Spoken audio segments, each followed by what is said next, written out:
Dear BBA students, good morning to all. I hope তোমরা সবাই ভালো আছো। BBA তে সাধারণত সায়েন্স, আর্টস ও কমার্স সকল ব্যাকগ্রাউন্ডের স্টুডেন্টই ভর্তি হয়। সায়েন্স এবং আর্টস ব্যাকগ্রাউন্ডের স্টুডেন্টসদের BBA এর ম্যাথমেটিক্যাল কোর্সগুলো বুঝতে প্রথম দিকে একটু কঠিন লাগে, কারণ তাদের কমার্সের বেসিক থাকে না। আমি চেষ্টা করব আমার ক্লাসগুলো দিয়ে সেই বেসিক কনসেপ্ট তুলে ধরার, যাতে করে নন কমার্স ব্যাকগ্রাউন্ডের স্টুডেন্টরাও খুব সহজে অঙ্কগুলো বুঝতে পারে। আশা করি তোমরা আমার সাথেই থাকবে।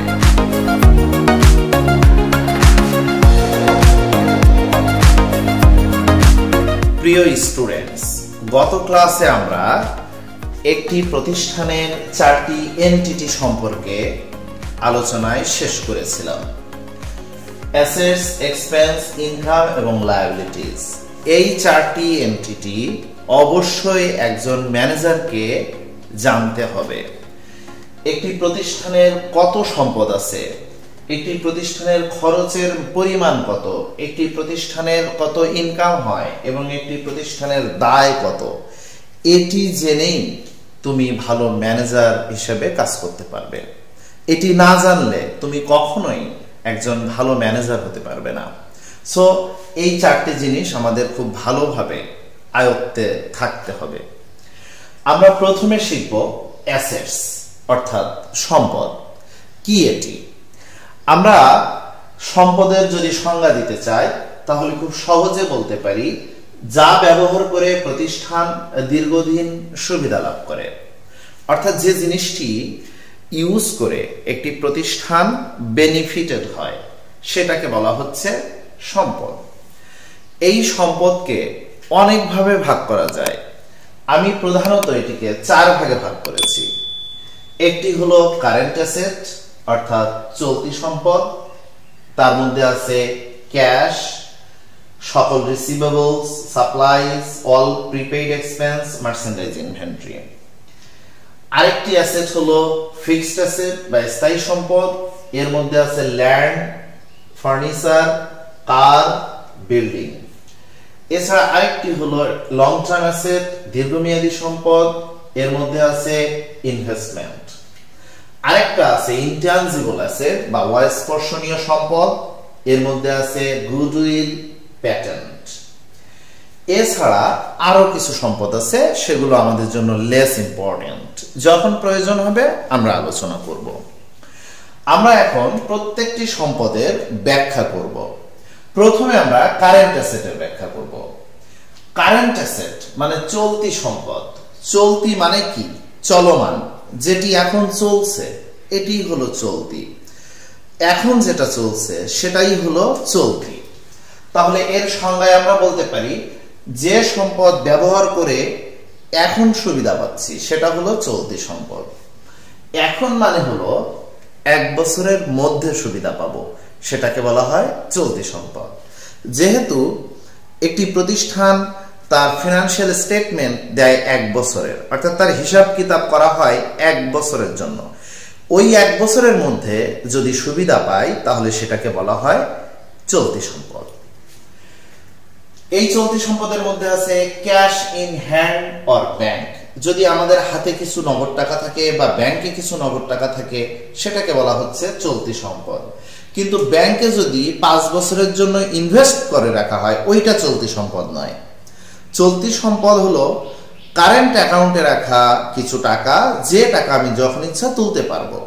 আমার 1 বছর প্রতিষ্ঠান রান করতে গেলে আমার যে পরিচালনা ব্যয় বাবদ যদি টাকা প্রয়োজন হয় তাহলে আমি ব্যাংক থেকে যেন তুলতে পারি, এই টাকাটাকে বলা হচ্ছে চলতি সম্পদ। আমার হাতে নগদ টাকা যদি থাকে এই টাকাটা আমি 1 বছরের মধ্যে ইউজ করে এর ইউটিলিটি আমি কনজিউম করতে পারবো। এই জন্য হাতে নগদ টাকাটাকে বলা হচ্ছে চলতি সম্পদ। এরপরে আছে office supplies or store supplies. Supplies এর বাংলা হলো মনিহারি দ্রব্য। মনিহারি মানে ছোট ছোট অনেকগুলো জিনিস যখন আমাদের অফিসের কাজে লাগে সেগুলোকে বলা হয় মনিহারি দ্রব্য। লাইক পেন্সিল, স্কেল, কলম, marker, highlighter, compass, calculator, pin, এই সবগুলোকে একসাথে বলা হয় মণিহারী দ্রব্য। এই জিনিসগুলো নরমালি 1 বছর ইউজ করা যায়, তারপর এগুলো আর ইউজেবল থাকে না। এই জন্য এটাকে বলা হয়, এই সাপ্লাইজটাকে বলা হয় চলতি সম্পদ। এরপরে আছে মার্চেন্ডাইজ ইনভেন্টরি। যদি কোনো পণ্য আমাদের হাতে থাকে, অর্থাৎ এন্ডিং ইনভেন্টরি, তাহলে সেটাকে বলা হয় চলতি সম্পদ। এছাড়া আছে প্রিপেইড এক্সপেন্স। যদি আমাদের কোনো অগ্রিম খরচ হয়ে যায়, প্রিপেইড মানে অগ্রিম, এক্সপেন্স মানে খরচ, অগ্রিম খরচ হয়ে যায়, অর্থাৎ এখন আমরা সেবা বা পণ্য পাইনি, এমন অবস্থায় যদি আমরা আগেই খরচ করে ফেলি, এরকম সকল খরচ হবে কারেন্ট অ্যাসেট বা চলতি সম্পদ। এছাড়া আরো একটি চলতি সম্পদ আছে, সেটা হলো ওয়াল রিসিভেবলস। সমস্ত দেনাদার হিসাবগুলো চলতি সম্পদ। Account receivable, note receivable, interest receivable, যদি তা 1 বছরের মধ্যে আমরা আদায় করে থাকি, তাহলে সেটি হলো আমাদের জন্য চলতি সম্পদ। আশা করি তোমরা চলতি সম্পদের এই প্রকারগুলো বুঝেছো। এখন আমরা দেখব ফিক্সড অ্যাসেট বা স্থায়ী সম্পদ। শব্দটা স্থায়ী বা ফিক্সড, এটা দিয়েই বোঝা যাচ্ছে এই সম্পদ থেকে আমরা 1 বছরের মধ্যে সুবিধা পাবো না, ডেফিনেটলি 1 বছরের আরো বেশি সুবিধা পাবো, স্থায়ী সুবিধা পাবো, সেটাকে বলা হচ্ছে স্থায়ী সম্পদ। তাহলে সংজ্ঞায় বলা হচ্ছে যে সম্পদ ব্যবহার করে প্রতিষ্ঠান 1 বছরের বেশি সময় সুবিধা লাভ করবে, সেটাকে বলা হচ্ছে স্থায়ী সম্পদ। অর্থাৎ 1 বছরের মধ্যে আমার সুবিধা শেষ হয়ে যাবে না, বরং আরো পরে আমি এর থেকে সুবিধা পাবো, সেটাকে বলা হচ্ছে স্থায়ী সম্পদ। এর মধ্যে আছে ল্যান্ড। তুমি জমি কিনে কি শুধু 1 বছর ফসল করতে পারবে? নো, অনেক বছর পারবে, সো এটা হলো স্থায়ী সম্পদ। এ বিল্ডিং, এটা হলো স্থায়ী সম্পদ। মেশিনারি, এটা হলো স্থায়ী সম্পদ। ইকুইপমেন্ট, এটা হলো স্থায়ী সম্পদ। এই জিনিসগুলো দিয়ে আমরা শুধু 1 বছর সুবিধা পাবো না, এটা দীর্ঘদিন থাকে এবং দীর্ঘদিন এর থেকে সুবিধা পাবো, সো এটাকে বলা হচ্ছে ফিক্সড অ্যাসেট। এছাড়া আরো কিছু ফিক্সড অ্যাসেট আছে, লাইক ফার্নিচার, কার, ডেলিভারি ভ্যান, এমপ্লয়ি বাস, এই জিনিসগুলো আমাদের জন্য ফিক্সড অ্যাসেট। এবার আমরা দেখব এক্সপেন্স কাকে বলে। এক্সপেন্স হলো যদি প্রতিষ্ঠান পরিচালনার জন্য দৈনন্দিন খরচ হয়, সেই খরচটাকে বলা হচ্ছে এক্সপেন্স বা ব্যয়। একটি ব্যবসা প্রতিষ্ঠান পরিচালনার জন্য প্রয়োজনীয় যে খরচ, সেই খরচটা হচ্ছে ব্যয়। এই খরচের মধ্যে কি কি আছে, লাইক আমি একটি অফিস ভাড়া করে, আমি ম্যানেজার, আমি একটি অফিস ভাড়া করে আমার প্রতিষ্ঠানের কার্যক্রম চালাচ্ছি, তাহলে ওই অফিসের যে ভাড়া দিতে হবে, রেন্ট, এটা হলো আমার জন্য খরচ। আমরা সব সময় কল্পনা করব in the sense of manager, আমরা সব সময় ম্যানেজারের সেন্সে চিন্তা করব, because I am the manager, আমি হলাম ওই ম্যানেজার। তাহলে এই যে ভাড়া খরচ, এটা হলো প্রতিষ্ঠানের জন্য খরচ। আমি আমার কর্মীদেরকে বেতন দিই, এটা হলো আমার প্রতিষ্ঠানের জন্য খরচ। আমি সাপ্লাইজ কিনি, সাপ্লাইজ কিনে আমি ব্যবহার করি, এই সাপ্লাইজ ক্রয় বাবদ যে টাকাটা দিই, ওইটা আমার জন্য খরচ। কিন্তু সাপ্লাইজ নিজে সম্পদ, এটা কারেন্ট অ্যাসেট।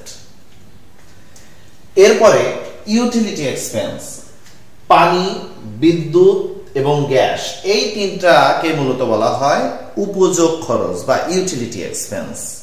এর সাথে ব্রডব্যান্ড, ইন্টারনেটটাও ইউটিলিটি এক্সপেন্সের অন্তর্ভুক্ত। সো এই খরচ বাবদ যদি আমি কোনো পে করে থাকি, তাহলে ওইটা আমার জন্য ইউটিলিটি এক্সপেন্স। এছাড়া আরো কিছু এক্সপেন্স আছে, লাইক অ্যাডভার্টাইজিং এক্সপেন্স। আমার প্রতিষ্ঠানের পণ্যের বিজ্ঞাপন যদি আমি দিই, তাহলে সেটা আমার জন্য অ্যাডভার্টাইজিং এক্সপেন্স। আমি যদি আমার প্রতিষ্ঠানের জন্য ইন্স্যুরেন্স করি আমার প্রতিষ্ঠানের প্রোডাক্টের জন্য, তাহলে সেটাও আমার প্রতিষ্ঠানের জন্য খরচ। আর যদি ডেপ্রিসিয়েশন হয় আমার প্রতিষ্ঠানের কোনো ফিক্সড অ্যাসেটের, তাহলে সেটা হলো ডেপ্রিসিয়েশন এক্সপেন্স, অর্থাৎ অবচয়। এটা নিয়ে আমরা পরে ব্যাখ্যা দিব।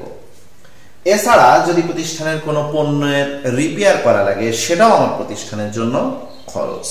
এছাড়া আরো কিছু খরচ আছে, সেই খরচগুলো হলো যেমন ট্রান্সপোর্ট এক্সপেন্স, আমার প্রতিষ্ঠানের পণ্য বহন করে বিক্রির উদ্দেশ্যে অন্য জায়গায় নিয়ে যাওয়া, এই যে বহন খরচ, পরিবহন খরচ, এটাকে বলা হচ্ছে ট্রান্সপোর্ট এক্সপেন্স। এছাড়া আছে ইন্টারেস্ট এক্সপেন্স, অর্থাৎ আমি যদি আমার প্রতিষ্ঠানের কার্যক্রম পরিচালনার জন্য কোনো আর্থিক প্রতিষ্ঠান থেকে লোন নিই, তাহলে ওই লোনের উপরে আমাকে যে ইন্টারেস্ট পে করতে হয়, ওই ইন্টারেস্টটা হলো আমার জন্য এক্সপেন্স। এছাড়া আছে পারচেজ, আমি যদি কোনো কিছু পারচেজ করি, that is also my expense. এছাড়া আছে রেন্ট এক্সপেন্স, আমার কর্মীদের থাকার জন্য যদি কোনো ব্যবস্থা করে দিই তাহলে সেটাকে বলা হচ্ছে রেন্ট এক্সপেন্স। এরপরে আমরা দেখব ইনকাম বা আয় কি। একটি প্রতিষ্ঠানের আয় কাকে বলে? যদি পণ্য, সেবা বা প্রতিষ্ঠানের সম্পদ সরবরাহ করে যা অর্জিত হয় তাকে বলে আয়। অর্থাৎ আমার প্রতিষ্ঠানের পণ্য আমি কাউকে দিয়ে দিলাম, দিয়ে আমি যা পেলাম ওইটা আমার আয়। আমার প্রতিষ্ঠান যদি সেবামূলক হয়, আমি সেবা প্রদান করে যা অর্জিত হলো, যা অর্জন করলাম, সেটা হলো আমার প্রতিষ্ঠানের আয়। এই আয় কি ধরনের? যেমন আমি সেলস করলাম, এটা সেলস রেভিনিউ, এটা আমার প্রতিষ্ঠানের আয়। আমি যদি কোনো কমিশন পেয়ে থাকি এবং সেই কমিশনটা তাহলে আমার জন্য আয়। এরপরে আমি যদি সুদ পেয়ে থাকি সেটা আমার জন্য আয়। একটু আগেই বলেছি সুদটাকে ব্যয় হিসেবে, তাহলে আয় হবে কখন? আমি ব্যাংকে 1 লাখ টাকা যদি ইনভেস্ট করি এবং ওই ইনভেস্টমেন্টের উপরে যদি আমি ইন্টারেস্ট পেয়ে থাকি, তাহলে ওই ইন্টারেস্টটা হলো আয়। তার মানে হলো ইনভেস্টমেন্টের উপরে যদি ইন্টারেস্ট হয় সেটা হলো আয়, আর আগে বলেছিলাম লোনের উপরে যদি ইন্টারেস্ট হয় সেটা হলো ব্যয়। এরপরে আছে সার্ভিস রেভিনিউ, অর্থাৎ আমরা যদি সার্ভিস প্রদান করে কোনো আয় করি সেটাকে বলা হয় সার্ভিস রেভিনিউ। এই হলো একটি প্রতিষ্ঠানের আয়। এরপর আমরা দেখব একটি প্রতিষ্ঠানের দায় বা লায়াবিলিটিস কি কি। দায় হলো কৃত পণ্য বা সেবার জন্য ভবিষ্যতে মূল্য পরিশোধ করতে হবে এমন দেনাকে দায় বলে।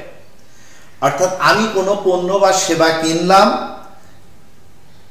এর জন্য ভবিষ্যতে মূল্য পরিশোধ করতে হবে এমন দেনা যদি থাকে, ওই দেনাকে দায় বলে। অর্থাৎ আমি এখনো পরিশোধ করিনি তার মূল্য, এরকম দেনাকে দায় বলে। সে আমি একটি কলম কিনলাম একটি দোকান থেকে, কিন্তু তার মূল্য পরিশোধ করিনি, হয়তো বলেছি আগামী সপ্তাহে পরিশোধ করব, এই দেনাটাই হলো দায়।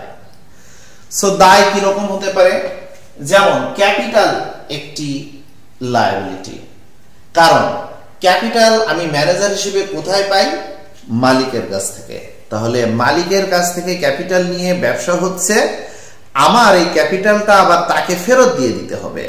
সো এই ক্যাপিটালটা আমার দেনা, এটা প্রতিষ্ঠানের জন্য একটি দেনা, এজন্য এটি দায়। এরপর আনআর্ন রেভিনিউ, অর্থাৎ অনুপার্জিত আয়। অনুপার্জিত অর্থাৎ উপার্জিত নয় এমন আয়কে বলা হয় আনআর্ন রেভিনিউ। আমাদের প্রথমে উপার্জিত কি এটি বুঝতে হবে। উপার্জিত হলো যদি আমরা কাজ করি এবং টাকা পাই, সেই টাকাটা আমাদের জন্য উপার্জিত। তাহলে অনুপার্জিত কি? যদি আমরা কোথাও কাজ না করে টাকা পাই, সেটি আমাদের জন্য অনুপার্জিত। তাহলে কাজ না করে টাকা পাচ্ছি, এটি আমাদের জন্য অনুপার্জিত। এই অনুপার্জিত আয়, এটি অবশ্যই আয় নয়, এটি দায়, কারণ আমাকে ভবিষ্যতে তার জন্য কাজ করে দিতে হবে। সে তুমি কোথাও টিউশন করো, তুমি যাকে পড়াও তাকে বললে 3 মাসের টাকা তোমাকে অগ্রিম দিতে হবে, না হলে তুমি তার পড়াবে না। তাহলে এই টাকা 3 মাসের টাকা তুমি যদি আগেই পেয়ে যাও, এই টাকাটা তোমার জন্য কি? এই টাকাটা তোমার জন্য দায়, কারণ 3 মাসের টাকা পেয়েছো কিন্তু তাকে এখনো তুমি 3 মাস পড়াওনি, 1 মাসও পড়াওনি। সো এই টাকার বিনিময়ে তোমাকে 3 মাস পড়াতে হবে, একটা তোমার দায়বদ্ধতা তৈরি হয়েছে। এই যে দায়বদ্ধতা, এটাই হলো দায়। So unearned revenue always liability. এরপরে আছে সমস্ত পেয়েবল, অল পেয়েবলস, সমস্ত পেয়েবলস গুলো হলো দায়, like accounts payable, notes payable, salary payable, interest payable, সব পেয়েবল গুলো হলো দায়। আশা করি তোমরা সম্পদ, খরচ, আয় এবং দায় এই চারটি জিনিস ভালোভাবে বুঝেছো। এই চারটি জিনিস যদি বুঝতে পারো তাহলে তুমি বিবিএর পড়াশোনাটা তোমার জন্য অনেক ইজি হয়ে যাবে।